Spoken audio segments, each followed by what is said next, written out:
Warning: the following broadcast contains strong opinions, playful antics, and controversial topics causing off-the-rails fun.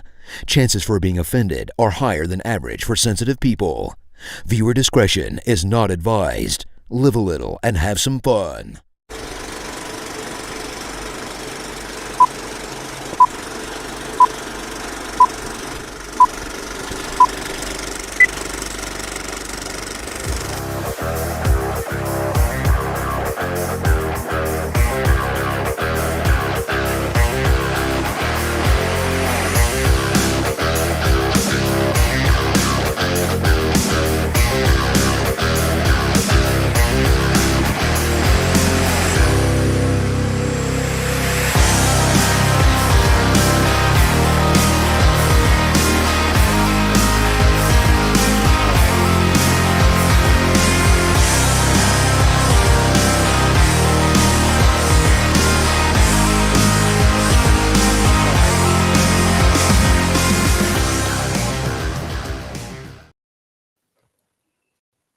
Hello, everybody, and welcome to another episode of the Coach's Box Call It Like We See It podcast. Right now, we have the dynamic duo of Zach McVeigh and, well, okay, it's literally Zach, and I'm just kind of like the plus the one other guy. I'm the plus one. I'm the plus one to this thing.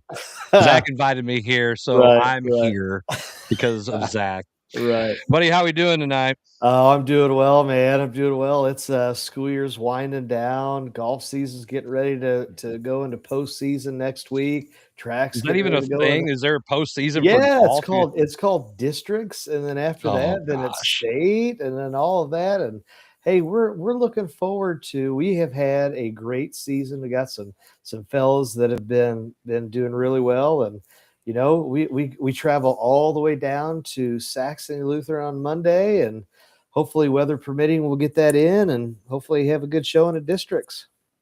Well, I mean, I don't know what you mean about the weather. The weather's just been beautiful every single day. The sun has been out. What? It's been a spring-filled day.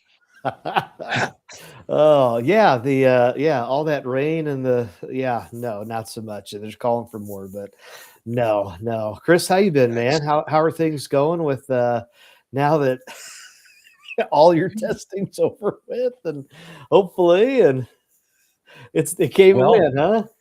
Well, Zach, let me tell you what I do know. Whoever decided that putting these standardized tests not at the very freaking end of the year, right, is all they're doing is like, hey, you want to see something really funny? Wait till we're done with this and see how the kids act. Exactly. Because they will surely it won't be a problem. I'm telling you right now, it's like I have to prod kids. Write this down. It's on the test. Why aren't you writing it? Put anything. It's draw a ppicture for all I care. For the love of God, we're in math. It's okay. I just something. 11D. Why? Yeah, it's $11 billion. That's not even a real number yet. But the crazy part, like, I have the notes of how to answer problems written on the board behind me as I ask questions.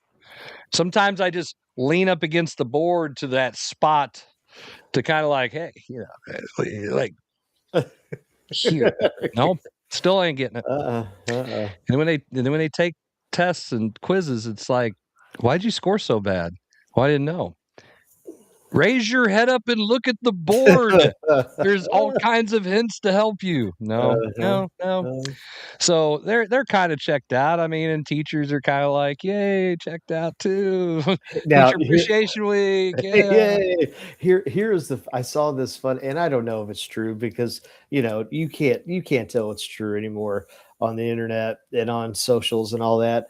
But it was the funniest thing because it was a bunch of guys that had, they were dressed up as rednecks. And again, this is an AI picture. So they've got their flags, they got their bandanas, they've got their jean shorts cut and all that. And they're giving one of those. And it said, hey, to everybody that thinks Alabama's test scores are low, they just outperformed New York and Massachusetts. Right? Like Low bar, buddy. Oh my goodness. So standardized testing. There's got to be a better way for Are you all sure of this. though? I mean, it seems like it's the best idea we have. You know, it's Why the do best we way to okay, measure. Yeah. but Go measure ahead. what? Measure what Hey, though? I told you I would get you talking about this. I don't get it. Make it make sense to me that I can't. I just does it matter? Does it matter if you're better at math than me? Does it matter in the grand scheme of things? Because I mean, last time I checked, whether you do well or you don't do well on a test, we live in the greatest country in the world at the greatest time ever in human history. We can be whatever we want to be. We can go be a doctor. We can go be a lawyer. We can go be a teacher. We can do, and there's no test that says this is what you have to do. Like, All right, now Zach, wait, hang on. All right, I'm going to say something that's going to sound incredibly mean and insensitive towards people. towards people. Oh, I'm not hurt feelings. I want you to. How many years have you been in education? this is, I think, 21 or 22. Okay, so a good 2 decades worth of Yes. a cornucopia, if you will, of plethora of A potpourri. potpourri, different types of learners and kids, and just skill levels, intelligence levels. You're going to sit here and tell me that any kid can be a brain surgeon, and that includes a lot of those kids that I know that you and I have both taught in the same class. And I want you to think about that for a second. I'm going to give you two answers. I'm going to give you one answer for sure. Yes, they can. Listen, yes, they can. Once. Zero, because you can't pass that test, because those standardized tests, those are a lot different than the test just to be able to hold that bone saw in order to cut that arm off. You're not anything. You want to be a doctor? That's not happening, Zach. Those kids aren't going to be doctors. And that's okay. They don't have to be. ChatGPT says they can because they I have don't the care answers. No. ChatGPT might lie in some instances. Oh my gosh! Should I cut this right here? Yep, go ahead. Sounds good. It's good. No, bad idea. Is the body alive or not? I mean, I think they missed that prompt on chat. So I think there's jobs for everybody. I think there's skill levels for everybody. I don't like a test that measures. It's like that little cartoon of, you've got the cat, you've got the goldfish in the bowl, you've got the monkey, you've got the elephant, and all these different animals. And one guy goes, "All right, we're going to test all you guys how to climb this tree." Yeah, they're all animals, but they're all not going to be able to climb that tree. Right. And that, to me, I mean, I'm not even being sarcastic. That is like the epitome of education. So that's test. That's our standardized test. And I know we give modifications for kids who need it, and we give accommodations for kids who need it. It's not conducive, and it's at the worst time of the year because everybody's ready to go. And whatever idiot decided that algebra needs to have their EOC as freshmen. Right. I want to find you, and I want to have a very, very confrontational conversation. Because we have kids that have, and everybody has kids in their districts who have came through middle school, Zach, and they didn't pass anything, especially math, because for whatever reason, we decided that communist math was the way to go. We stopped teaching kids, like recall. So that way, when you ask kids 7 times 8, they're just like, I need my calculator here. No, you don't. It's okay. You can memorize that. And then you can learn the why it's 7 times 8 works. Anyway, so we took away those things. Kids can fail math. They can fail forward, fail forward, fail forward. Keep passing. And then all of a sudden, guess what happens to them? They show up as ninth graders. They've never been held accountable. They keep getting passed because of social promotion. And now they have to take the EOC. And what does this affect? Well, Johnny, let's tell you. It affects your school's test scores, first wave of test scores that you get to produce as a student here. Guess what? It is math. And we know that you're probably going to suck at it because if you've failed, you're not going to do well. So you're going through, hi, Kevin, I'm on a rant, so I can't stop. He's on a 10-minute tirade. Yep, that's right. So let him. They're going to keep failing.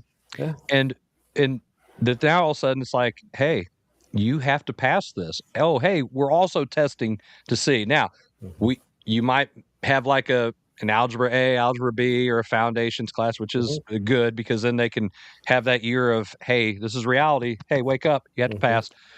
But all of a sudden it's like, hey, you can fail, and then you're trying to convince kids and they don't believe you. And I mean that whole hand of God.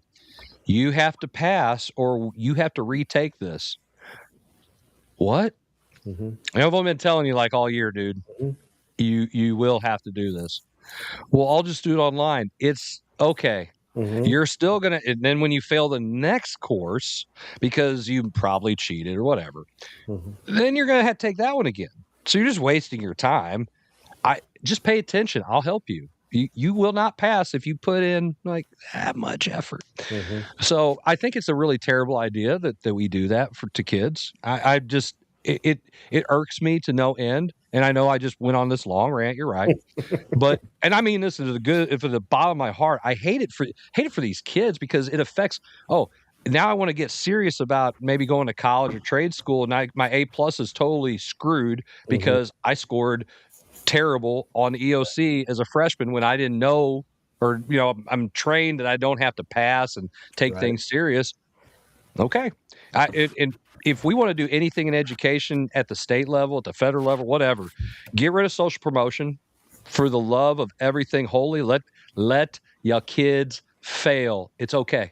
It's okay because when they hit bottom and the rock hits them in the face, then they go, "Oh, I think I better take this serious." Yeah. So are we going to have? And I think us as educators, we would like to have accountability. You know what I mean? Like we can only do so much. We can present the material, but just like in the real world, what's the incentive? So I guess my question is, Chris, is that, so are you going to be okay with the 16-year-old being in class with the 9-year-old because the 16-year-old can't pass second grade or whatever grade? I think at that point, I think at that point it's kind of like this. It's like, okay, well, you get to a certain point. Now it's you're a manual labor kind of guy, or you go in workforce because school maybe isn't your thing, or we look for everybody looks for like alternate methods to policing and things, so that way, okay, we want to eliminate violence. How about this? How about alternate methods to teaching? Like you're not a gen ed kid because you can't. Okay, Zach, we spend money on the most stupidest things. How about professional development? Tell me more about how much you enjoy PD days and how much they cost.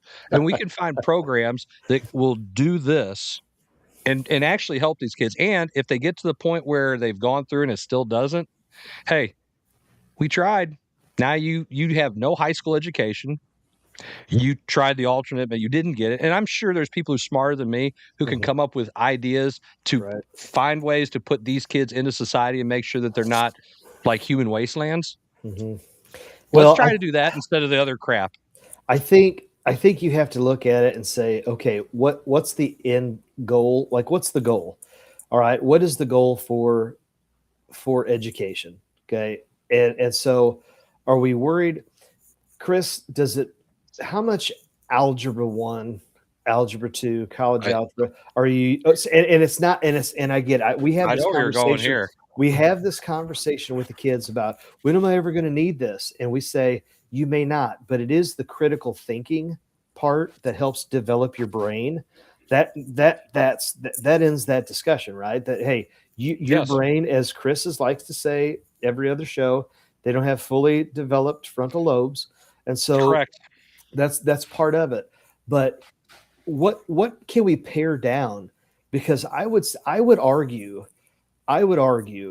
that I want my child to be able to read, and I don't. And I'm sorry, nationally who does all the sight word stuff, and I get it that we're the children on hooked for phonics and all hooked on phonics worked for us and all Nobody that. does that anymore. And that's the problem, Chris. That's the reason why kids are graduating high school that are 18, 19 years old and have a second grade reading level. And so to me, I'm a high school social studies teacher. Would I love to teach about American history? Yes. But if my kids can't read, me giving you any type of question regarding American history is moot. If you need to learn how to read first, and then go from there. That's going to help develop. And if it takes you that long, 18 years to figure that out, I think that's what you should be doing. And when you talk about promotion, Chris, I think that's how you get promoted. You have to have, you have to be, we'll use the educational term proficient, but you have to be able to, you're going to read every day of your life. You're reading every day of your life. At the end of the day, if you don't hold these guys accountable when they're young and teach them, like, listen, first off, it is a law that you have to have a third grade reading level in order to pass the third grade. So somebody is probably not maybe doing something there if we have kids that keep moving on. And the other part of it is, well, I don't want to deal with that kid. I get it. I get it. But at the same time, we're just letting kids go through the cracks here. I know me and Zach have occupied this because we were on first. You guys had other things to do. Jarvis, welcome to the show. So, all right. So before we get into, we wanted to bring this up. Yeah, I wanted to bring this up. So, a couple things. Bring it up. Kevin, and I know, Kevin, you have responded, but why, if I'm gonna go to a game, basketball game, football game, it doesn't matter. I'm paying money, and it's not sold out. Matter of fact, it's not even halfway. It may not even be a third of the way sold out. Okay. And I had to buy this nosebleed ticket, but I see all these seats that are closer. Let me move. That are empty. Let me move.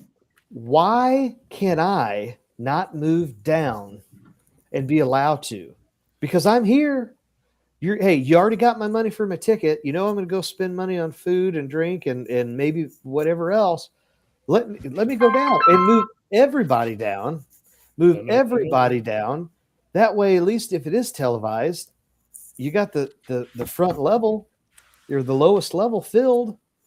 I don't get it. Move down. At what point do you allow them to move down? Or what inning? Honestly, probably after the second inning. That's going to be a good 45 minutes.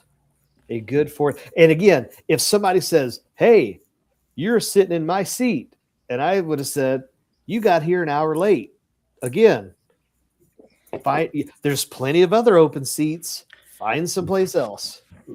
Finders keepers. That's what I'm saying. Right. But no, it's there at some point. And I'll be honest with you, Zach. I've gone to a game. It's been half full. I've bought the higher up seats. Yeah. I just moved down at about the third or fourth inning, and generally go into a big open area.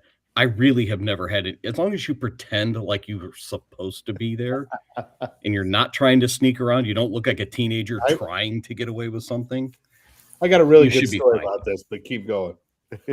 So I said it. Chris said it needs to be the fifth inning. No, I said second inning. You're not there by the second inning. Shouldn't be there. Chris, what was your argument when I said that? Say it. I don't remember. Oh, yeah, it was because maybe there's other reasons why they couldn't make it, traffic, and you're like, well, that's just like telling the kids that if they make school on time, leave early. Well, that's exactly what I would tell them to do. Leave earlier, make sure you're on time. That's what I do. But if we only had these things in our pockets that would tell us if there's traffic issues on the way or things. What are those? I'm not disagreeing with you. If they were to leave earlier, like the reason we have adults that show up to things in the fifth inning is because we allowed kids to show up in third hour. It's just no. So One of the best. Sorry, Jarvis. One of the You go best ahead. memories. One of the best memories I have with Dad is the one year that we got season tickets. We were there. It was Gary Gaetti was playing for the Cardinals, right? And we waited through two different rain delays. And I mean, it was probably after midnight. It could have been after 1:00 by the time they finished this game. And they even came on the loudspeaker and said, "Everybody come on down." And it was the coolest thing in the world because there might have been 3,000 of us that finished the game. And it was so quiet, I guess, if you want to use that term. You could hear the players talking to each other and you could hear people from one side to the other. It was just really, really neat to go through that. And I'm like, well, it's a shame, it's 2 rain delays to ever have an opportunity to sit in these seats. So when Roger Clemens got his 300th win, okay, so I went to New York. Well, this was with my first wife, but anyway, that I won't ruin the story by talking about that. But so we go, and we go with another couple, and there was one. We didn't get tickets to Roger Clemens' 300th.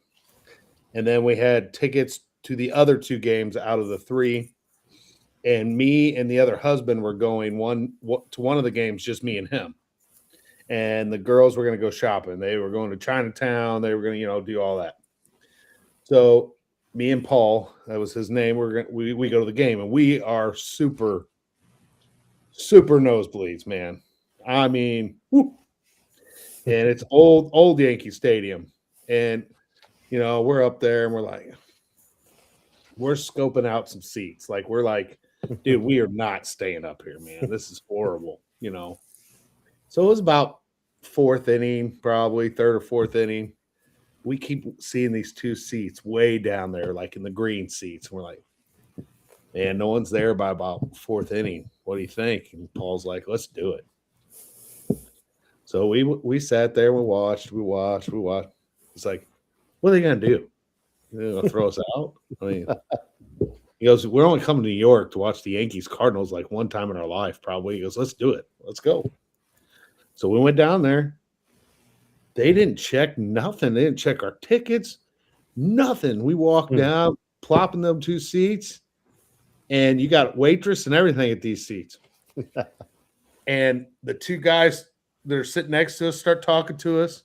They're like, are you guys from St. Louis? And we're like, yeah. And I got a Scott Rowland jersey on. I forget what Paul has on, but I wore my Scott Rowland jersey all 3 nights of the games. I'm like, I'm repping this jersey the whole time. They're like, dude, that's so cool. So they ended up buying us like 2 or 3 beers, these New Yorkers, because they thought it was so awesome that we came all the way from St. Louis, got hotels, planned this a year in advance and did all this stuff. And dude, they just sat there and BS with us the whole entire game. It was awesome. And we were like 10 or 15 rows off. They had a section of seats where you could not go to. And we were right past those. Mm-hmm. And there was 2 open seats. And later on, they finally asked us, how'd you guys even get these seats? And we're like, well, we didn't. We just saw they were open. So we just came down here and they're like, oh, we were wondering because that's so-and-so's usually these seats. And I go, yeah, we just figured we only come in one time. So why not? And I mean, we had time of our lives. It was awesome. You know what you could do is you could just have all these sections and turn them into basically general admission sections with certain perks. Mm-hmm. Like if you go to this section, you get any seat, first come, first serve. So that way you fill the bottom rows of the section up, right? And say, instead of it being like, okay, where Jarvis talked about, you have the waitresses and things like that. It's like, okay, but if you get to move into this area here, it's like you get maybe like free refills on sodas or 3 free refills. I don't know, just get some kind of perk to get people to. But then it's after a certain inning, you're going to open things up, And now instead of the waitresses, the only way you get the waitresses is if you actually have the ticket. Right. So that way people don't get to take advantage. And I'm not saying I think it's cool that you got to, but I mean, if you're looking for ways to cut costs or whatever, I mean, I think it looks better on TV when you got a full, behind, at least the lower bowl. Let's just say the lower bowl behind the home plate. We didn't know how New Yorkers. We didn't know how New Yorkers would treat us as Cardinal fans. Like, even in the subway, dude, people were cool as could be. Like, you from St. Louis? And we would be like, yeah. We're like, yeah. They don't see a lot of people from Missouri up there. And we're all like, me and Paul are like, oh shit, should we answer this? We're like, yeah. They're like, man, that's so cool. You guys came all the way up to watch. We're kicking your ass because they beat us all. Yeah. Oh, Scott Rowland, man, he's a good third baseman. He playing very good this weekend, But I mean, it was really cool how they're a lot like Cardinal fans in the aspect of they just respect the game, and they talked a lot of baseball. The people that were down in that section were cool, man, and we just it was a good time. It was a good time. So I mean, I think they should be able to move down. I think we're all in pretty much agreement of that. Now we might differ from the when and the how and everything else, but I think that's a pretty good idea. Speaking of Cardinals, when we come back from this commercial break today, you can't win them all. And probably won't win 91 of them. Yeah, I was just saying, have they been close to a 91 lately? No. No. I mean, still on they're pace. on a very good pace. Yeah, but it's a long season, guys, and like the Kentucky Derby, you might not make it to the end where you want to be, even though you started out really good. So when we come back, we'll talk about that. Are they for real? Are they for fake? Are they for fun? Or is, what are we waiting on here with the Cardinals? So we come back, we'll talk about it. You're watching Coach's Box.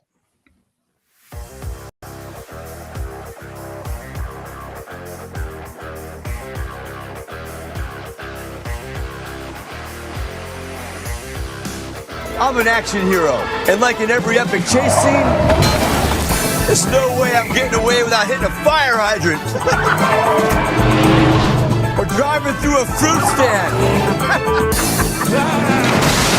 1, 2.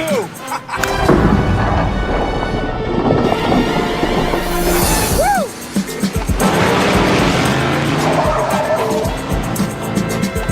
Looking good. Road closed? Not today.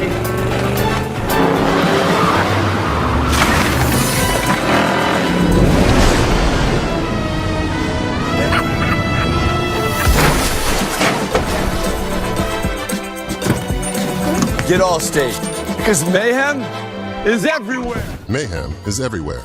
Are you in good hands? It's Between Takes with Daikin and Dave Mars. Good. All right, next set up. Hey, Dave, we got another question about energy savings. And this is a good one. Yeah, efficiency is so important. Didn't you just talk with Daikin about this? They said energy efficiency is the key to a happy marriage. She gets the temperature, I get the savings. Good to know. I'll tell them to check with their local Daikin dealer. All right, back to one.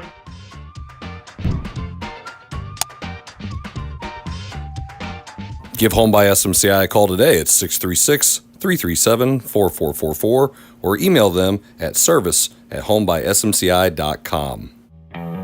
Check out Elite Collectibles, now at 2 locations. Our Arnold store focuses on Pokemon, Magic the Gathering, and other trading cards plus tournaments.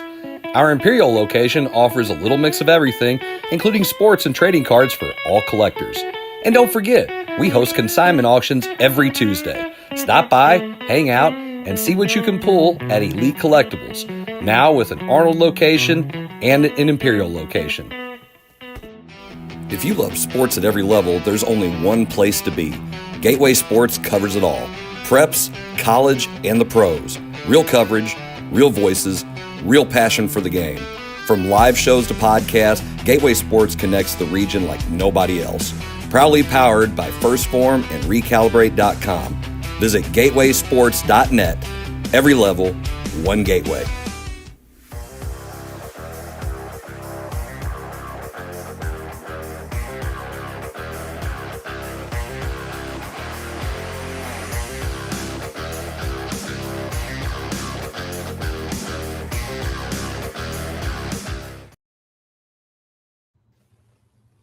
Everybody, welcome back to the Coach's Box Call Like I See It podcast. If you're watching our show, you're watching us either live on Facebook. Well, you could be watching us on YouTube. You could be watching us on X or on Twitch. And, shout out to Miss Psycho Kitty on Twitch. We got a Twitch follower watching. Feel free to follow the show. And if you like our show, you can go back on YouTube and check all of our old episodes out. I would say Facebook, but Facebook decided they needed space. Maybe they have a data center going in somewhere over there. I don't know. That's So too close to home for Kevin and me. Come on, Chris. Hey, that's too close to home. I'm sorry. I don't know what you're talking about. I'm you just should know it's national news. I know. I think it's great. I'm like, wow, look, hey, Festus is here on Twitter. This is awesome. There's all kinds of memes and reels and things going on. It's like, wow, it's making it famous. You guys should have been right. Did you go to the meetings and stuff too? No, all I know is the data center has already created 4 new jobs. Wow. It's already paying off. Yeah. Is it affecting the water anywhere? Are you guys losing like your life source or your anything because there's a data center? I don't know. I think they're interesting. So like the photo from Back to the Future where they just they're fading away. Yeah. Listen, according to Avengers Endgame, that Back to the Future was crazy. Mm-hmm. Technically, I think it wasn't correct.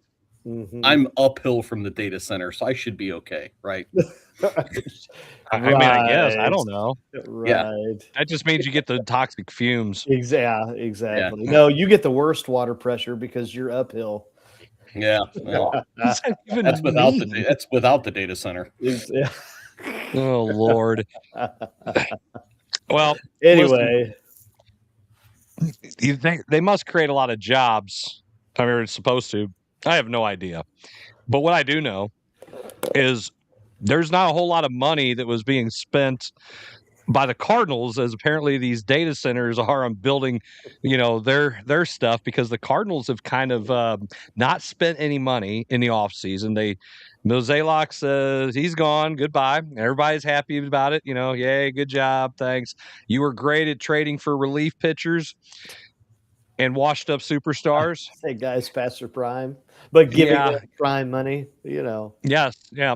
I mean, top, tier 2 level money, not big spenders, except on really terrible contracts, but whatever.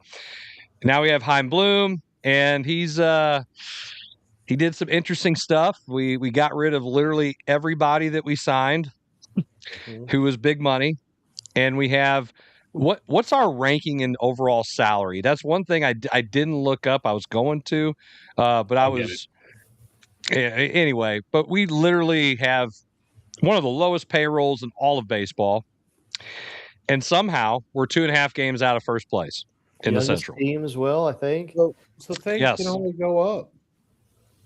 Well, I mean, technically at this moment they could actually go down because we're. I'm talking about salary.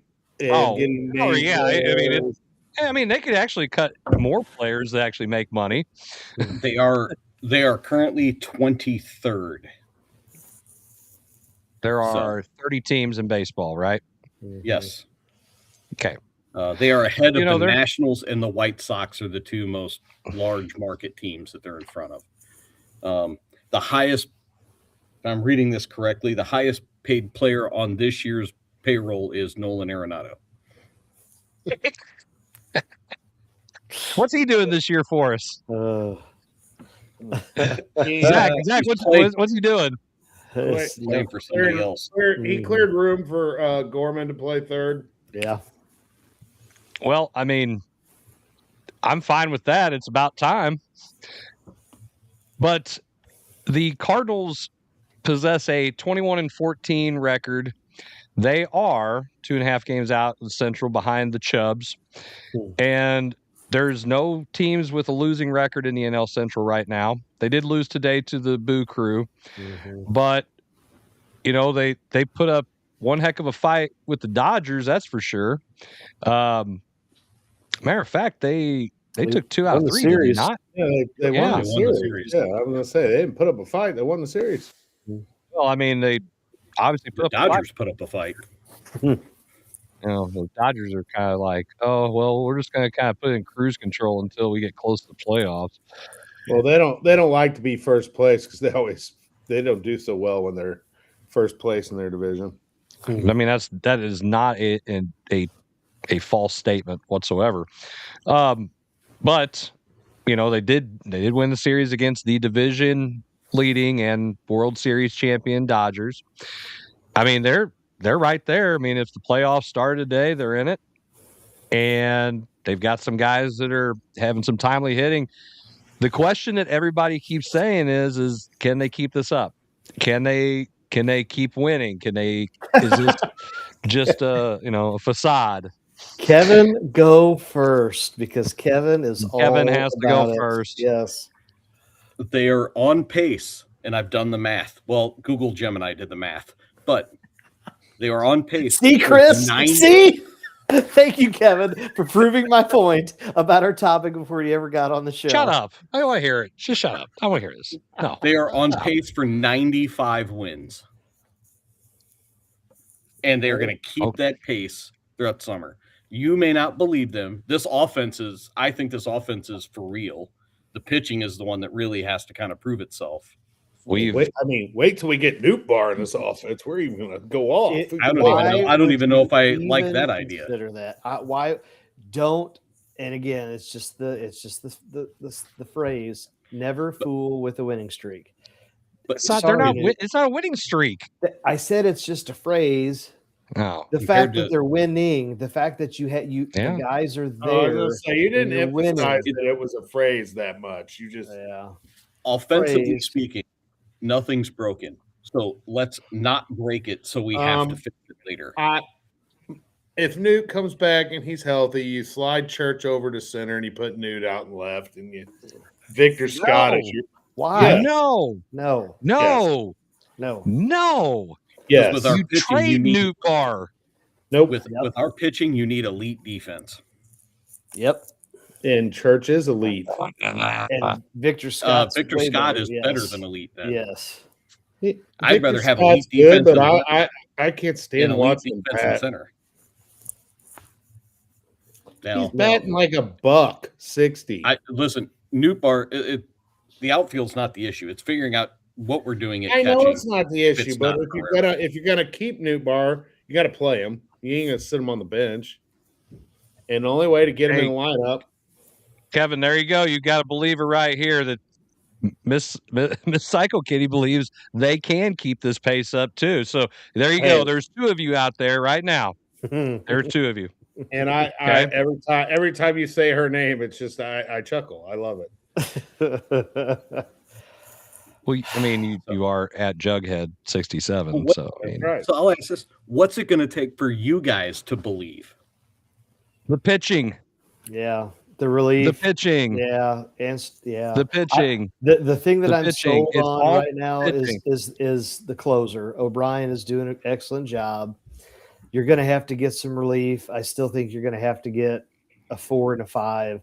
Now, saying that, the last several weeks, you have had the starters go 5+, have some quality starts as well, which I think they need to change the rule. If you make a quality start, that needs to go down to 5 now, 5 innings. The way that you bar lowering fool. I thought a quality start was 5 innings. No, it's 6. It's 6 innings, 3 earned runs or fewer. Yeah, quality start. I think it needs to be 5. It's not the pitcher's fault that he's getting. Tell Snell that in the World Series was it his fault? 100.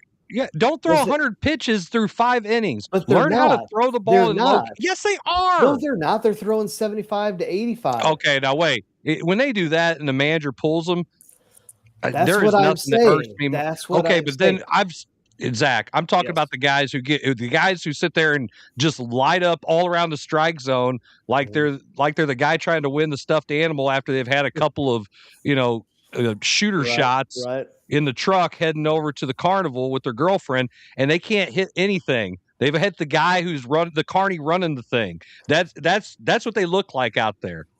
Okay, I'm not saying they're not. Those guys 100 pitches through 5 innings. Get out of here. And those guys, listen, which isn't as bad when you do the math, because in baseball you want 15 pitches or less.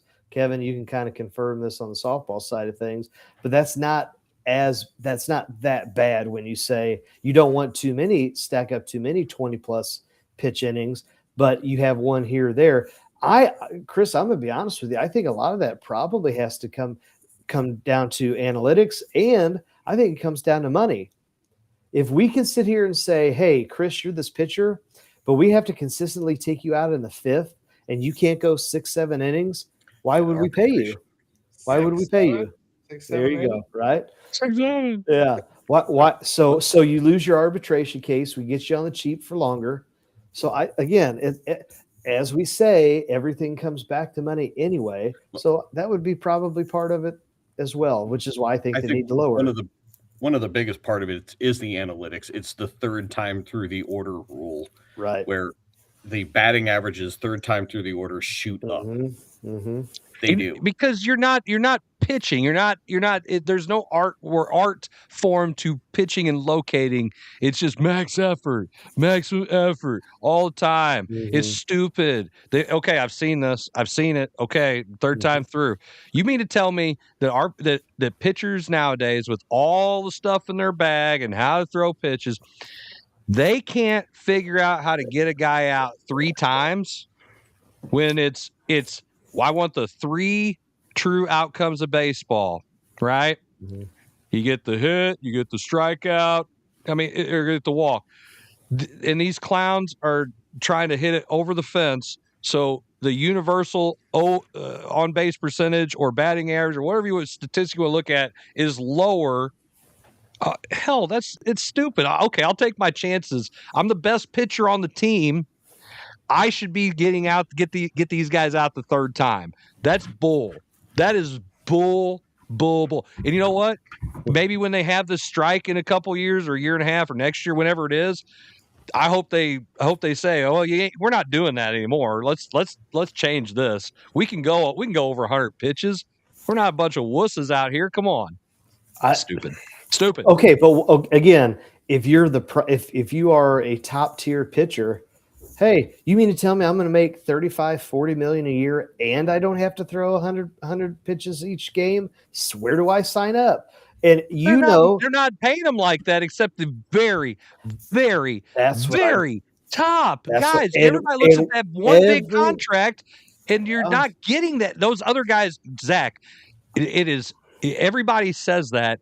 But they look at the very top. We're talking about the 4% of Major League Baseball. Everybody else is not making that money. But now pitchers are at a premium.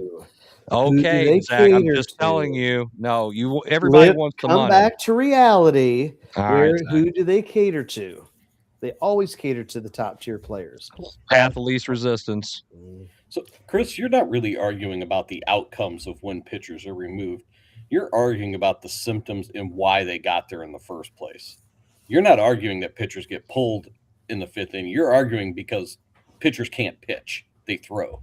That's what you're arguing. Hey, Soriano the other day, and I was sitting there watching with Ethan, and I made the comment to him. I said, how are you a professional pitcher and a professional pitcher on a winning team, and you are missing your spot by 2 feet? Catcher was sitting up low, and he hit. He was here, and that pitch was out of the camera.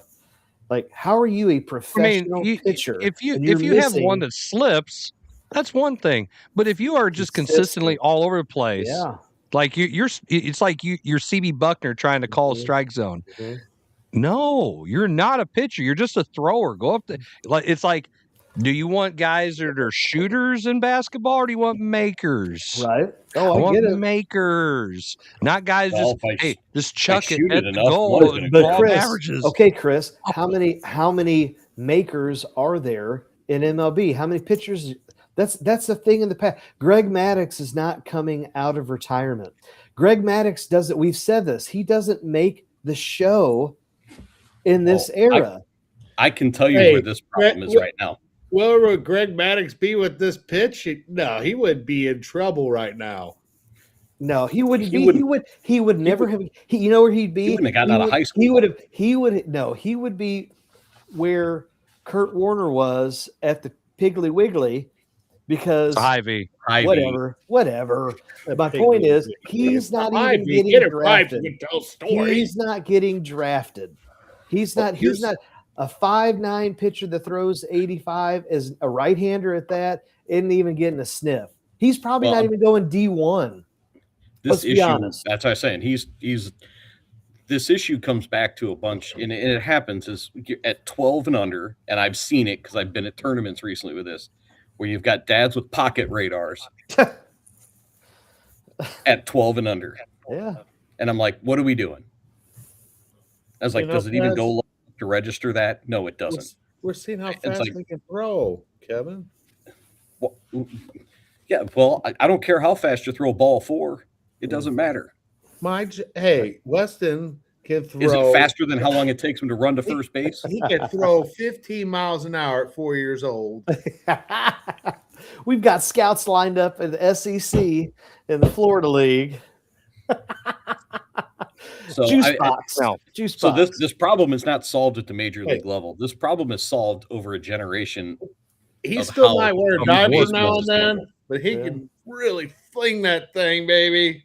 But okay, Kevin, it's the same thing that we've seen with basketball. It's the same thing that we've seen with contact days and all of the drama in our 20 plus years of teaching in our career. How we've seen, because excess.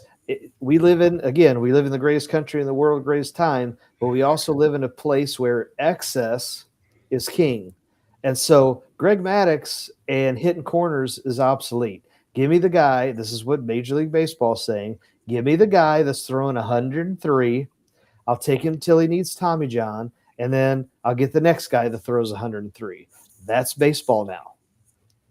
Until they can't defer all these contracts that they keep signing these pitchers to. Like right now, the Dodgers are going to be, whatever. I don't even know how they're already filing bankruptcy in 2040.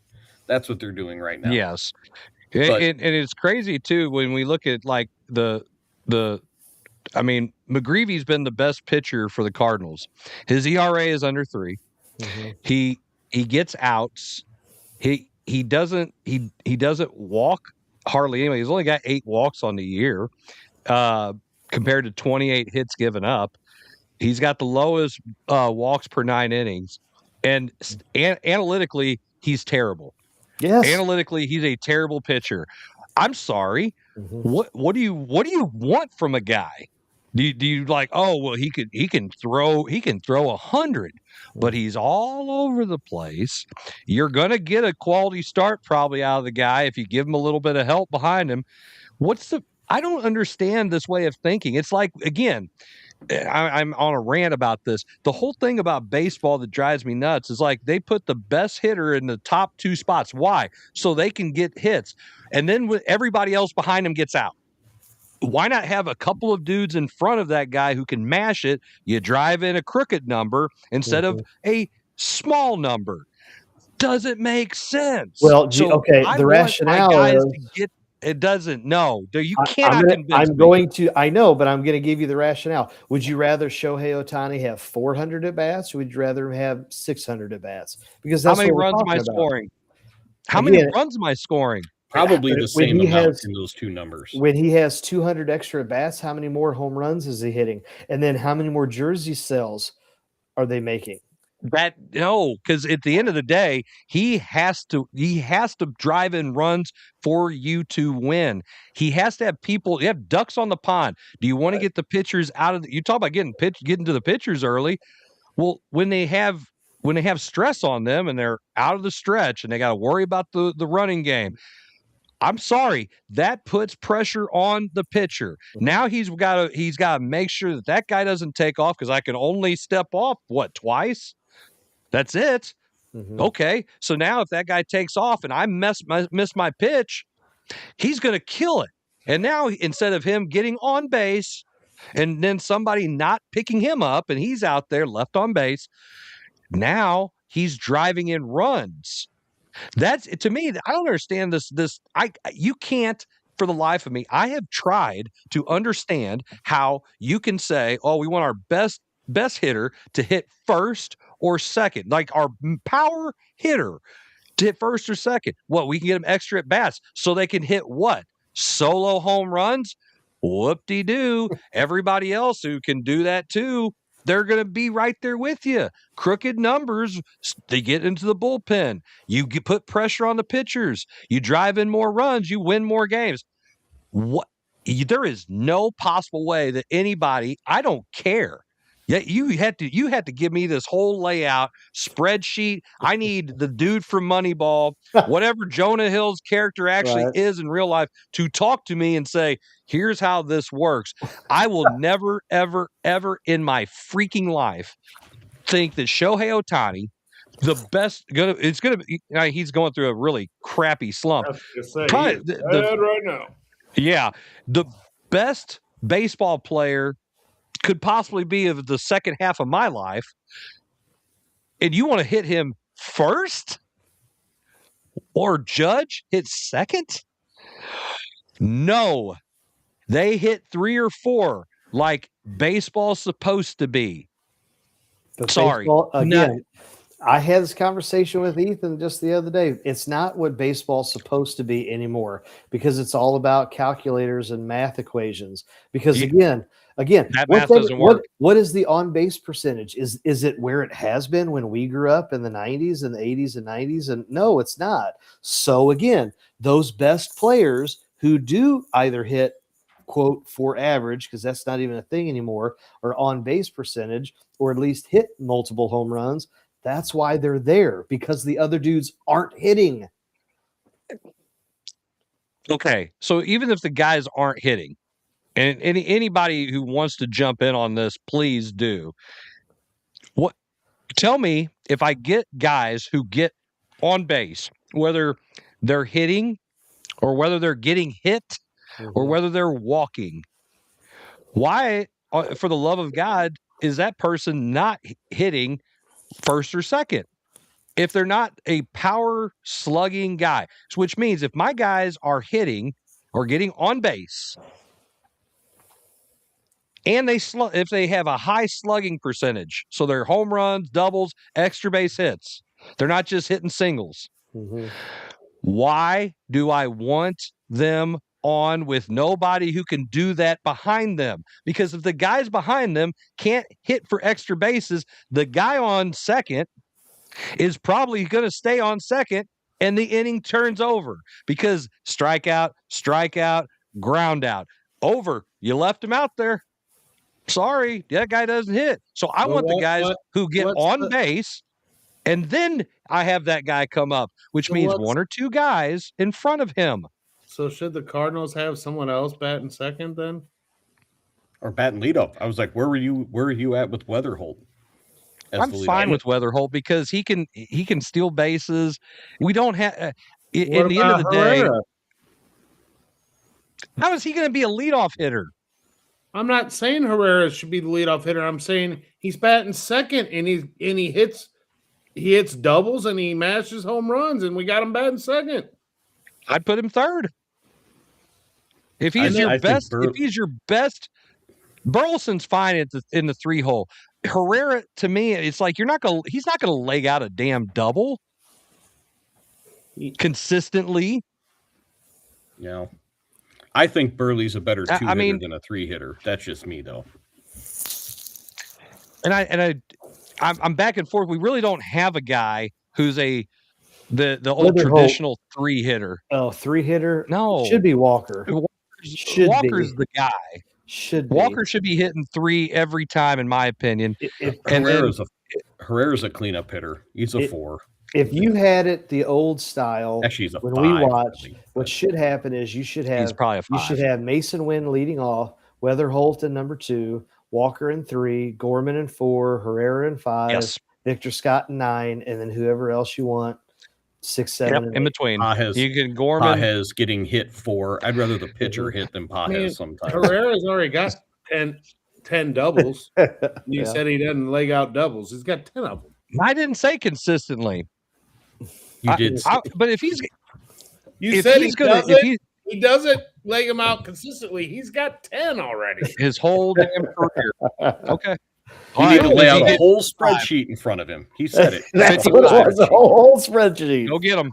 Yeah. All right. Hey, okay. Jason, you're right. I'm wrong. Okay. There. No, I'm just saying he's got 10 this year. Right. Wait, okay, good. I was wrong. I didn't look up his stats like I should have. I didn't do show research. Question. It's fine. What's a good, and for you, what would be defined as a quality or good on base percentage? What's your number? Because you're talking about you got to have all these guys on base, so you can have the traditional Judge or Shohei batting third, fourth. In your opinion, what's a good on base? 380. Man, you got 380. Yeah, okay, you ready for that? 380. You know how many people in all of baseball have a 380 or better? 35. Tony Gwynn, but he's 30. No. 35 guys. So again, Chris, I'm telling you, the players that you're thinking about are back in the 90s or back in the 80s. So they're not any good today. They don't exist. So they're not anymore. any good. That's what you're saying. I'm saying it's a different game than what we grew up on. Okay. So let me get this straight. I have no problem in debating this with anybody, and I don't care if I hurt feelings. And I might be wrong. It's fine. I just admit I was wrong before. Okay. Herrera is a doubles machine.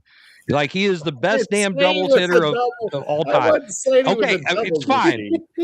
Good. Okay. He's the new Matt. He's the new Matt Carpenter. He's the new Matt Carpenter before he decided he was going to be a home run hitter. Okay. So you've got, you said 35 guys?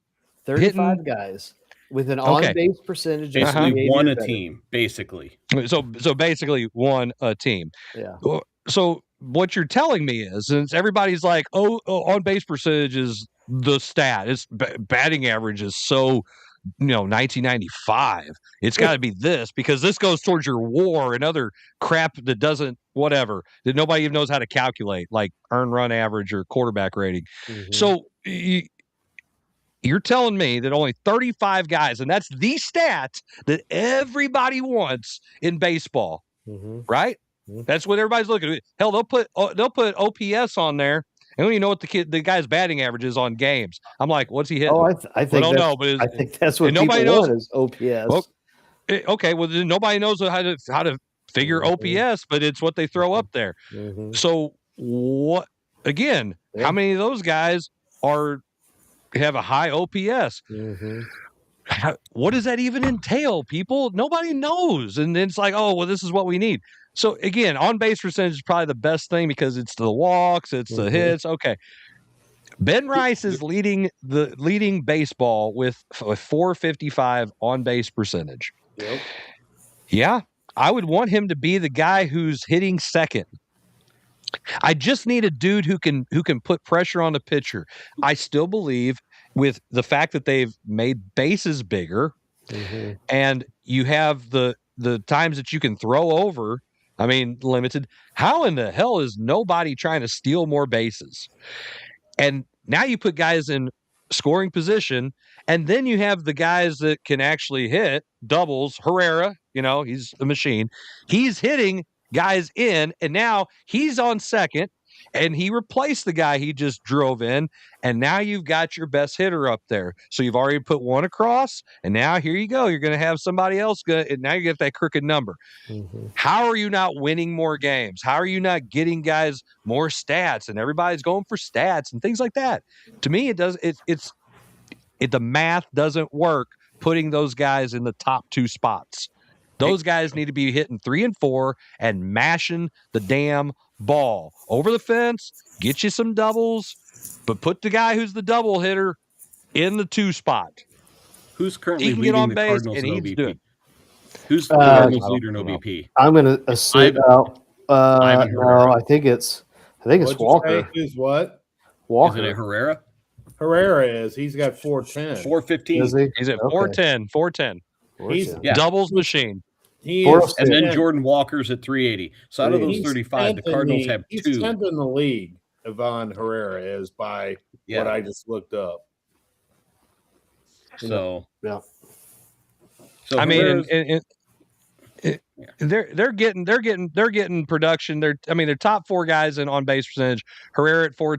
This is old stats, so I'm just going off of what was before today's game. Yeah, Herrera at 410, Walker 377, Wetherholt 360, Mason Wynn 357. Then you got Burleson 349. I mean, that's good. It's not. In my opinion, I'm like Kevin. I like 380. Maybe we're just shooting for the moon here, but whatever. 380 is an elite season, I think, these days in OBP. 350 is a really good season. Wow, Wilson Contreras rounds out the top 25 at 388. How the Red Sox doing? Well, I think their coaches are looking for jobs. Well, they're on Indeed right now. Maybe they can join our city council. ZipRecruiter.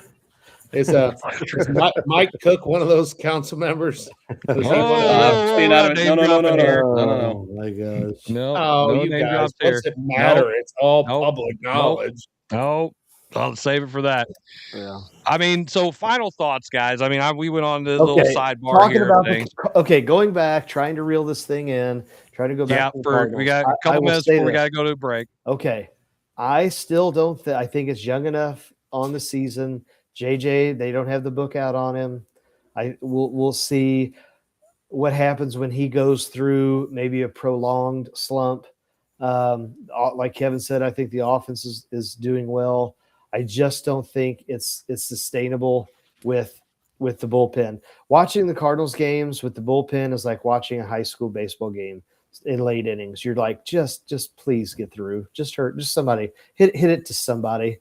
You know, you just never know. But I don't know, what is it, May? Let's see where they're at come June. You know, maybe Father's Day. See, because they're going to go through a tough stretch now. I mean, this next few weeks is going to be pretty tough. They were talking about that on the radio this morning. Jarvis, what's your thoughts on the Cardinals in general? No, I mean, we weren't. Yeah, I just.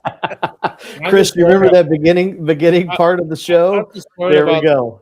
I'm worried about the pitching and the. I'm just worried about the starters. We need to add 1 or 2. Yeah. And I'm worried about the relievers. Yeah. I mean, I'm not worried about our closer. I'm not worried about JJ Romero, but gosh, that one that starts with an S, whatever the heck. I hate when he comes in, long-haired, curly. Yeah. Every time he comes in, I'm like, Evanson? Yes. Stanek, yes. How do you... Stanek, Ryan Stanek? Yeah. He's terrible. God, every time he comes in, I just go, oh, great. Now we're going to lose the lead, or it's going to be real interesting. We'll blow it in the ninth. No, it's just like, well, we're going to have to use O'Brien again. His arm's going to fall off before halfway through the year because he's being used all the time. Mm-hmm. And we've been known to overuse some bullpen because we don't have others. Okay, all right. And I know the Dodgers, however many years ago, kind of used that IR or IL or whatever to their advantage. And if you've got some guys in AAA, AA, whatever, that are just throwing BBs and they're already on the 40-man, why can't you just say, hey, you know what, Stanek, you're struggling. We're gonna put you on IR for a week or 2. We're gonna bring this guy up. He's doing well. Play a hot hand. Hey, we're going to bring you – you're a relief pitcher. You mean to tell me you're a professional athlete, professional pitcher, you can't get 3 outs and just because you jump from AAA to pros? Like, come on now. You can get 3. You can get – when nobody's hitting 300 or hardly anybody ever hits 300 anymore, I mean, as a pitcher, you're set up for success. And you already throw 100. Go up, get some outs. Like, go get some outs real quick. Nobody cares about hitting 300. Didn't we just cover that? I mean, for the last 15 minutes. My point is, go get some outs. Like, I don't care who you are. You're on the 40-man. You're up. It's your week. Let's go. and then you're going to go back down. Well, I'm a fan. I have faith. 91 wins. I'm sticking with it. Chris, what about you? I'm not there yet. I do like this team. I do like the fact that I said it a couple years ago. I wish they would just let the young guys play. Yeah. And they are. And you can see that if you just leave them alone, we said this even a couple shows ago, just leave them alone, let them play. Obviously, Walker's having a great year so far to start out. And again, everybody's going to go through some slumps. That's part of it. Allow them to work through it. I mean, I know me being positive all the time. Be positive with these guys. They are professionals, and they're at a different level now. So in Wetherholt, he's gonna see a struggle at some point. I do like their makeup. I'm not sold on the relief pitchers, and I definitely am not a fan of the 4th and 5th starter. McGreevy's been great. I don't care what the calculator nerds and idiots say. I'm very happy with what he's done. I'm just glad Dustin May isn't, got like a 12-run ERA. He's got to be more consistent. But I mean, they are who they are right now, and timely hitting and timely pitching helps. So, I mean, I root for them. I'm very realistic about it. And I want them to do well at the same time. I want it to mean something if they have to go out and try to make a trade to compete if they're still in contention. So let's see. Once they get into June and stuff, let's see where they are in June. I'll let Zach go first. I was going to say, so teasing the next segment, I know it's going to be a shorter segment. Then we talked about this in our group chat. What comes next for us as fans? Okay. And so what has to happen for us as fans? And we'll talk more about that once. One position I should have said something about was do something at catcher. Bring up the young gun and get rid of these other whatever we got going on there. And if you are going to trade Newt, then bring up Baez. The guy's raking. I mean, he is raking, and he's an elite fielder too. So when you say raking, does he rake leaves or something? Is that what you're saying? Yeah, he's raking leaves. Dumbass. And on that note, Chris, yeah, he has. Doesn't he have a punchable chin? Looks like one you couldn't miss. Oh my gosh. Go ahead. From the guy whose nickname is Jughead. Yeah, go ahead. Ahead. It's a good one. All right. When you come back, we are our third and final segment of the Coach's Box. You're watching it. We're on it. See you in a sec.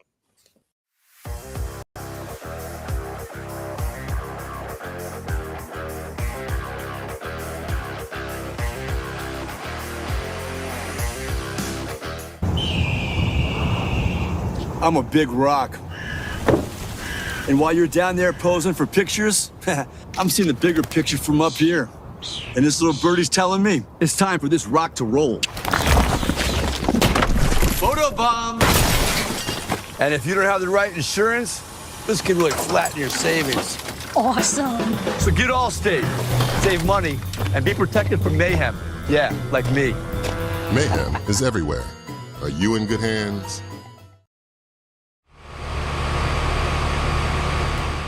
On average, heating and cooling account for around 40% of your energy bills. Introducing the efficient Daikin Fit, a revolutionary HVAC system for ducted homes. While other units use considerable energy turning on and off, the Daikin Fit saves energy through consistent comfort control. It's the perfect fit for homes like yours. See the difference. Feel the benefits. Daikin Fit. Give Home by SMCI a call today at 636-337-4444 or email them at service@homebysmci.com. Check out Elite Collectibles, now at 2 locations. Our Arnold store focuses on Pokemon, Magic the Gathering, and other trading cards plus tournaments. Our Imperial location offers a little mix of everything, including sports and trading cards for all collectors. And don't forget, we host consignment auctions every Tuesday. Stop by, hang out, and see what you can pull at Elite Collectibles, now with an Arnold location and an Imperial location. If you love sports at every level, there's only one place to be. Gateway Sports covers it all. Preps, college, and the pros. Real coverage, real voices, real passion for the game. From live shows to podcasts, Gateway Sports connects the region like nobody else. Proudly powered by First Form and Recalibrate.com. Visit gatewaysports.net. Every level, one gateway.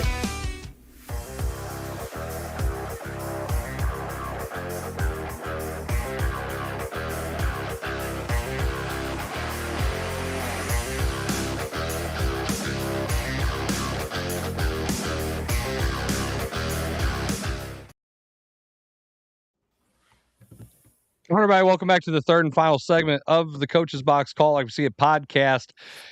Don't forget to like, share, and follow our show. Appreciate you guys tuning in, whether you're live or you're watching it on the replay on YouTube in the comfort of your own home whenever you're not coaching your third or final sport like Bruce Valroy is probably doing right now. Real quick. Bruce today. You did? Yeah. Playing golf? Doing golf tournament. Yep. He coaches everything. I mean, you'd think. Yeah. Anyway, and Zach, you brought it up. I apologize. You had a quick thing we wanted to add to this about the Cardinals, so please do so. Yeah. So real quick. So outside of the Dodgers series, my question is, Kevin, #91 wins. You haven't seen Busch Stadium filled to the brim. My question is, what is it going to take for the Cardinals to bring back the fans, fill the stands, get those sellouts? Is that even possible anymore, or have the Cardinals done detrimental damage due to the last several seasons, in your guys' opinion? I wanted to know your thoughts on, if we're winning and we're the best fans in baseball, why are the stands still empty? Your thoughts? It has to be a consistent type of thing. It can't be the fans will start to come back slowly, but for them to consistently come back and stay back, you have to consistently win and show the effort. And Chaim Bloom, I think they've caught a little bit of something here, because he said, he was very upfront. He was like, hey, this is going to be a process, but we're going to let these kids play with some runway and see what happens. And they're starting to win a little bit, so hoping they can catch some lightning in a bottle with that. But in order for it to stay that way long term, it has to be, okay, we've caught this lightning. Now we're going to go get them some real help and get some other players in here and spend some money doing it, because the window is now open. We need to go through it. And until they recognize that and say that, I don't know that the fans come back in a capacity-like stadium on a more consistent basis. Jarvis, what do you think? I think it's starting already. I think they're starting to, the fans are starting to come back. I think if they keep winning, it's just going to keep getting better and better. It's they've pissed off some fans, for a while. I mean, I went to a game recently, and that's the first game I've been to, other than my two kids and their being scholar athletes for Herculaneum. Mm-hmm. I mean, it's the first games I've been to in a long time. So, yeah, I think just keep winning, keep putting that. I think the new GM's got them going in the right direction. They keep being truthful to their fans, keep doing what they say they're going to do. I think winning cures a lot of things, man. Yes, it does. Chris, what do you think, man? I mean, Jarvis, he stole my thunder. It was good. He's right. Transparency is going to be big. We all had doubts on when Mosaic said, "Hey, we're going to do this. Keep looking over here. Be patient. I'm going to do that." And nothing ever really happened. We got tired of that song and dance, best fans in baseball, et cetera, et cetera. We haven't won in a long time. We haven't even been to the World Series in a long time. And we've been outside the playoff picture for a few years now. So people are ready for something that's there has to be some kind of trust for the amount of money that it takes, it's cost to take your family to a game. Those days are, it's hard. It's easier to sit at home and watch it on TV when you can find it on TV. So yeah, I mean, it's going to be transparency. It's going to be some winning. There has to be some excitement. What's the reason for me to go when I can just sit at home and watch it? So for the people who are diehard fans, yeah, you're going to have to show me. Nobody, I mean, to be honest with you, everybody is starting to buy into what Chaim Bloom's trying to do. Nobody trusts, DeWitt. Sorry. He's the guy that when you look at the Cardinals, you're like, hey, this is great, but he's like the damn Monopoly guy. It's like, oh, well, hey, you have to pay everybody on the board all this money. And it's, taking the money out of your pocket when you just think, oh, I'm starting to get ahead here. So, yeah, I don't know. I think that's what it's going to take, and we'll see how things go, see what kind of moves they make if they're in contention. And does this mean we're going to do something in the offseason and maybe go try to get somebody money? So that's two points. One, to what you just said. If they continue to win, and if Kevin, this is your catch-22. If they do win, and they do win a lot, he ain't spending money getting a free agent because he doesn't need to, because they won without spending. And then two, Chris, I go back to you, and I think I go back to the COVID era. Did our attention span for the Cardinals go away? Like, as a community, is it like, no, I'm done with that because I've been burnt, that bridge is gone, and I've got other things that I would rather do. You just said I can go watch it at home if I can find it. Is the attention span for Cardinal baseball ever going to be back? I think the attention span for baseball in general is a problem. Why they wanted this pitch clock, and they, let's speed the games up and let's get younger people here. I mean, there's just not an appreciation for it, and that's not a St. Louis Cardinals or Major League Baseball problem. They're trying to do stuff that's a societal problem. So I don't know. I think at the end of the day, if you love baseball, you're going to watch baseball. If it's worth your time watching it.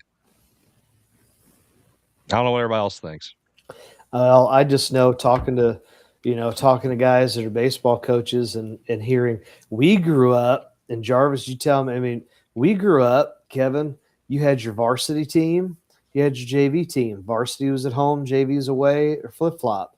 We got teams that are still in our area, and teams that we've played and our schedules on.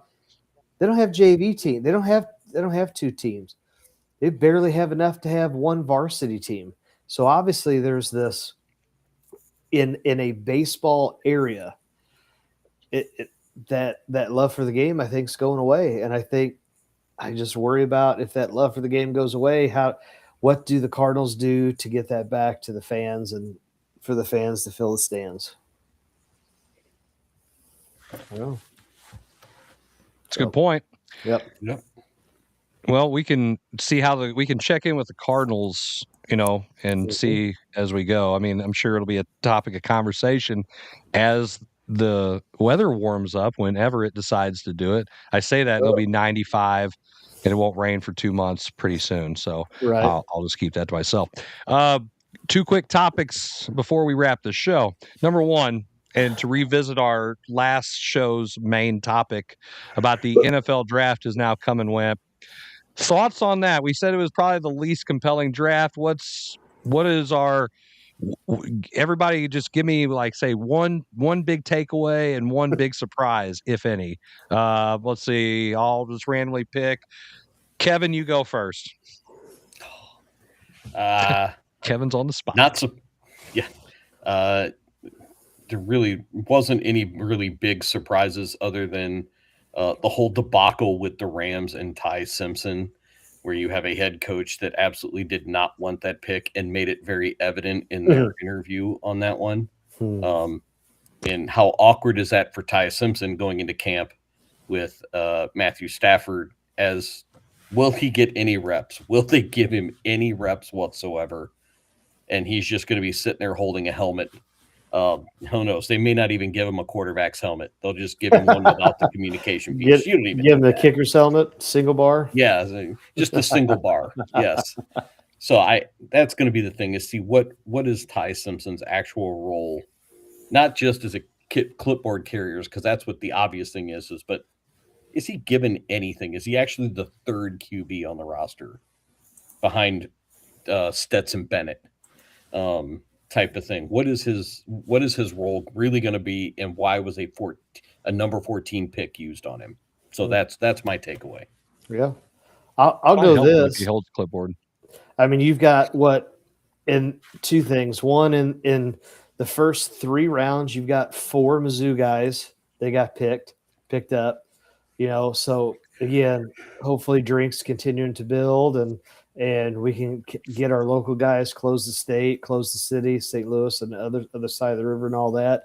And then 2, I think just because of the unique situation is Diego Pavia going undrafted. So a Heisman finalist going undrafted. And so I don't know. I mean, Chris, what's my saying? Is the juice worth the squeeze? I guess maybe they looked at it and said, maybe we did this. We did this before, and with Johnny Manziel, and we're not going to do it again. Yep, I'll go. I want to go last on this. Jarvis, what's your thoughts? Give you one surprise, one big takeaway.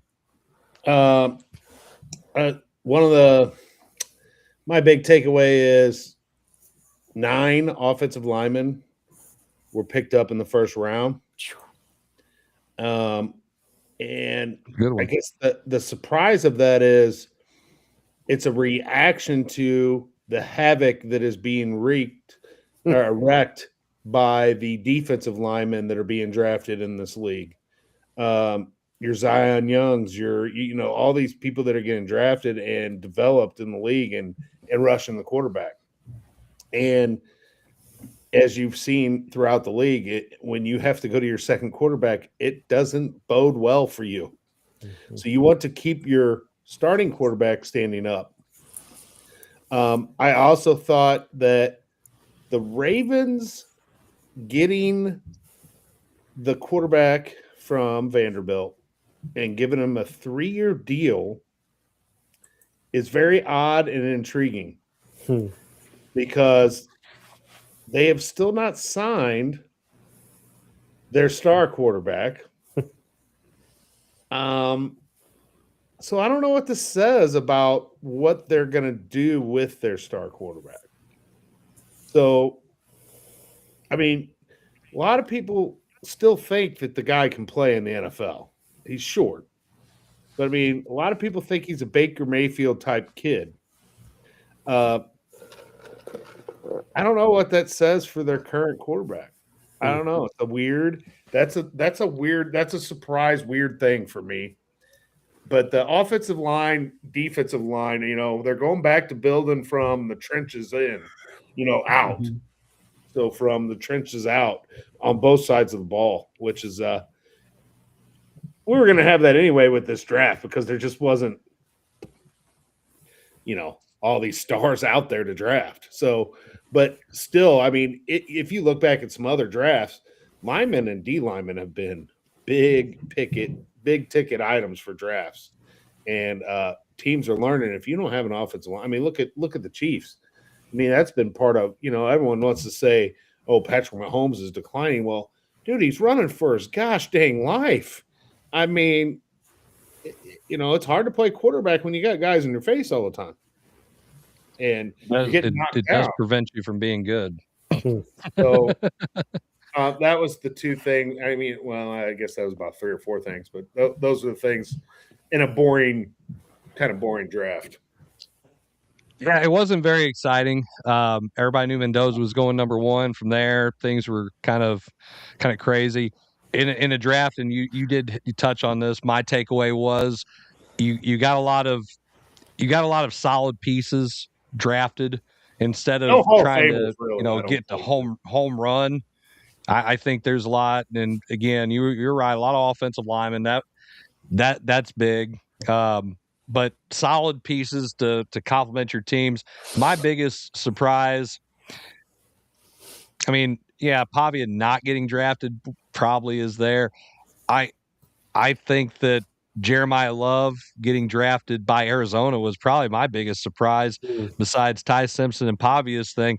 And I just don't want to give a lot of attention to the quarterbacks. I think Ty Simpson needs to sit and hold a clipboard would probably help. Mendoza needs to hold a clipboard because Mendoza plays for a terrible team and Simpson plays for the Rams, who will probably be a contender. So they don't need to play, either one of them. Love, he's going to instantly get carries right away. He could be rookie of the year. Or Jadarian Price, the other running back from Notre Dame who went to Seattle. He could turn around and be rookie of the year. I think that was a great pickup there. And then moving on to our final topic. I know Zach is probably out on this because it involves hockey. He doesn't know anything about hockey, refuses to learn anything. Hell, I've learned more about soccer than Zach has learned about hockey. So if that tells you anything at all, the respect I have for the sport of soccer, don't like watching it. Zach has no respect for hockey. So your opinion is very minimal here. Either way, but you will understand. Go ahead. Before you jump on this hockey train, because Zach, I'm not going to be much on this either, but you know how Notre Dame had the two running backs? Yeah. The Mizzou Tigers could possibly have two running backs go in that first round next year. With a Hardy and Roberts. I mean, it could be a possibility. Anyway, go ahead. They're going to have to win some ball games, and I don't know if that's going to happen next year. A lot of ball games. What? A lot of ball There's games. a lot that could happen between now and then. So yeah, let's, as We'll Gene table Hackman that. says, let's just keep it in our wildest dreams. Yeah. For now. They're winning an anyway, natty. Go ahead. All right. So, and everybody here can understand this because I'm not going to specifically talk about the Blues roster makeup. The question is that I have, the draft lottery for the NHL went down. The Blues had a chance to maybe get the number one pick. Is very slim. They were kind of slotted. Kevin, correct me if I'm wrong. You're probably slotted between 9 and 12, right? I Give think or take 7 and 12. I think was what the main ones were going to be. 7 and 12. Okay, so they end up getting the 11th pick in the draft and the 15th that they got by trade. So that's their two lottery picks, 11 and 15. And as I have in Toronto, which has a bleeping superstar, one of the best players in the world, now they're going to have an opportunity for one of the top two players that are in the draft unless they trade out of it. So the rich are going to get richer at some point. Toronto had a crappy year to finish or whatever because Matthews got hurt. But I don't want to get into that. The Blues draft has been middle of the first round or no first rounders. I'm going to ask a question here. A Blues draft that has been in the top 9. When is the last time the Blues picked within the top 9? Just give a guess. Not 10, but the 9th pick or higher. I'm going to say Pietrangelo. Okay. So you got Pietrangelo. Jarvis, what year? Just he gave it specific. Give me a year. Gosh, he said Pietrangelo. No. Oh, no. It's Pietrangelo is 2008. I think it's I think it was before that. You already gave your guess. You already gave your guess, Kevin. Oh, damn! I know. Jarvis, give me a year. Give me a year. Doesn't matter. Just shot in the dark. Okay, wrong answers only. I don't care. 1999. Well, that's a long way. Go ahead, Zach. I don't know. Brett Hull. I don't know. Whatever. 93. Oh my God. He wasn't even drafted by the Blues. I don't know. So I don't know hockey. 1993. Okay. Not only was Kevin correct, he hit the nail on the head. Pietrangelo was the 4th pick overall in 2008. Oh, there you go. That was the last time the Blues drafted in the top 9. From there, going down, 2009, First round, pick 17. The next year, first round, pick 14 and 16. That was the year in 2010 where they picked up Tarasenko and Jaden Schwartz. In 2011, didn't have a first round pick. In 2012, pick number 25 was as high as they went. To 2013, no first rounders. 2014, first round, pick 21. 15, no first rounders. 2016, first round, pick 26. 17, first round, pick 20th. 2018, first round, pick 25. 2019, no first rounders. 2020, one first rounder, pick 26. 2021, pick 17. 2022, pick 23. 2023, they had 10th pick, 25th pick, 29th pick. 2024, 16. 2025, 19. What are we seeing here? What is the pattern that you see? Before the last couple of years, success, so you pick later in the... The problem is, just like this year, they were on their way to having a high draft pick. They were the second to last, if not the last place team in the NHL. And then all of a sudden, hey, let's start trying to play.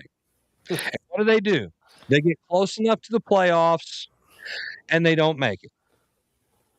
And again, the Blues are mired in mediocrity because they cannot acquire a top-tier talent player because they will not finish near the bottom of the league to get a high draft pick or a chance to even get it. I mean, it's not a tank job. You're on your way to losing anyway. Then they decide to play. You're on your way to Parayko nicks the trade. I don't understand it. They have a third first round pick they have this year, depending on where the Avalanche finished, that they picked up in the Braden Shen trade. So the Avalanche will win the Stanley Cup, and then they will have the last pick in the first round. So you got the 32nd pick in the draft and those two lottery picks. You're going to get two solid players you won't see for 3 to 4 years. And here we are again, and we're just re-churning. It's like a regurgitation of a cow eating grass. I'm going to swallow it, throw it up, and chew it again. It's the Blues over and over and over and over and over and over and over and over and over again. Well, there's some talk there. There's a possibility of them packaging 2 or more of those picks to move up. I'm trying to figure out. They were talking about which teams would be willing to do that. San Jose needs a lot of help in a lot of places, and I think they might be willing to trade their number 2 pick. I heard they're wanting players for three picks, but players with no trade clauses, and that's why they're trading the picks, because the picks don't have no trade clauses. So you can trade the picks for San Jose. That's the only one, but we're not going to be the only one talking to San Jose and what we can offer. Other teams are going to be offering San Jose the moon for that number 2 pick to maybe get a shot at McKenna in that second spot. It's going to be Stenberg. Stenberg is going to be the second pick. McKenna will go first. And either way, I mean, you want a shot at one of those two in this draft because they're ready to play now. And if you're going to draft and if you get a lottery pick, I mean, gosh, in hockey, you got to think in 3 or 4 years, how much older is everybody? I mean, you didn't see some of the age pick up on some of these guys. Hell, Torrey Krug was good for a couple. Now he's done. He can't play anymore. I mean, you just never know where your team's going to be by the time these guys come back around where they can play. So again, you want guys. We've talked about the Blues don't have any dudes that you would say, oh yeah, that dude's a superstar. Robert Thomas is go to another team. He's a second line center at best on a really good team. He's our top center. He's top 6, maybe someone else, but what? Okay, do you remember a few years back? Was it Bedard, the guy that everybody. Connor Bedard. Okay, he went to Chicago, right? Yes, fixed. Okay, yeah. Have they been any good since he's been in? They're getting ready to load up on all these high draft picks, and I'm going to tell you that. No. I said, have they been good since he's been playing? No. Okay, well then what are we talking about? So obviously having a number one draft pick in this hockey when you have 3-4 lines and it's one guy. In this hockey. Yeah, and you got what 20 dudes in this hockey. 18. 8. Okay, whatever. 18. So it's maybe 20 actually, not including goalkeepers. Okay, Yeah, maybe, but we're not that bad. So we add a number one pick. Yeah. Well, then give them all. How many rounds are there? 5. Give them all your draft picks. I think it's Sonny. 5. Okay, we're not Ricky Williams this draft. No, there's 7 rounds. There's 7 rounds. Sonny from draft day. But if Jarvis is saying you're one guy away because I wasn't saying we were one guy away. I'm just saying that we're not in the state of some of these other guys that had the number one. Yeah. Hey, Doug is right. McKenna is going number one just because he's a fighter. Berube will draft him. That's funny. I forgot about that story. But hey, the thing is, you got to have dudes, and all these teams that are playing right now, Zach. Yeah. Dallas sucked. Now they've got dudes because they drafted. Then they made a huge trade, and they got oh my gosh, Mikko Rantanen. Yeah. They made a trade and then signed him to like an 8-year deal, so no one else is ever going to get this guy. Right. The Oilers sucked. They got McDavid. When the Blackhawks won their 3 cups, they sucked. And then they got Patrick Kane, they got Jonathan Taves, they got all these dudes. Colorado did the same thing. They've won the cup. Mm-hmm. The only one I mentioned there that has not won the cup were 2 teams, the Dallas Stars and the Edmonton Oilers. But they're right there because they've got dudes. We don't got dudes. We got hey, we're just good enough to be here. And maybe we make it, maybe we don't. When Jarvis talks about the no trade clause, then isn't that kind of on the Blues for them to, hey, let's sign? 100. Let's give you the no trade clause.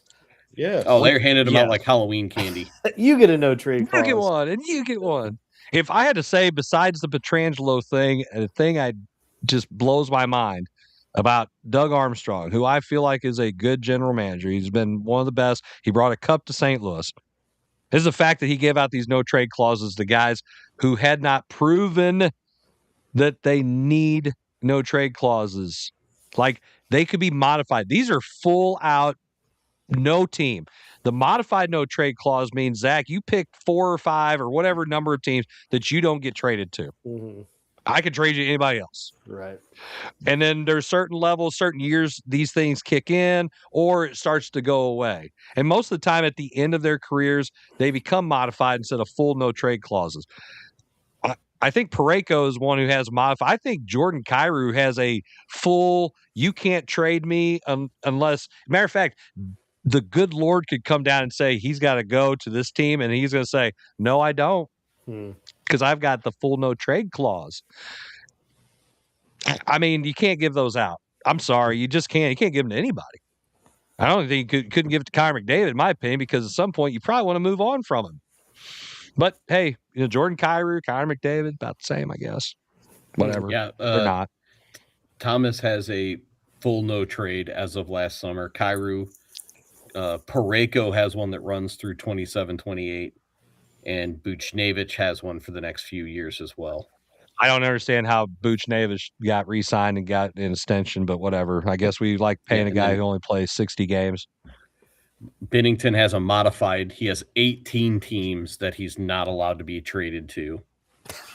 Cam Fowler has a modified list. And Justin Hall, who they got from Detroit in the trade, I can't just draw a blank now. He got it. That was Detroit gave him one. Too many guys with no trade clauses. It's hard to, you got to be able to make moves. Do anything with it's them. just the way it is. Yeah. Gotta be able to make moves. Well, guys, I think that basically covers our show. Final thoughts, real quick. Shout outs, anything, nothing. 91 wins. Said it all. Sticking with it. 91 wins. Jury's out. Jury's out. We'll see. Show me. Jury- Relentless. Show me state. Show me state. I could see the end of the year. It's right there. It's right there.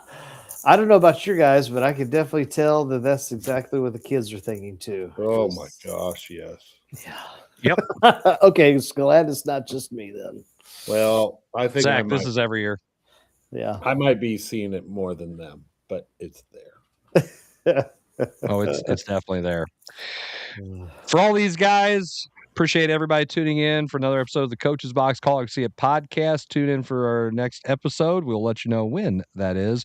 Till then, good night. God bless. Take care, and we'll see y'all later.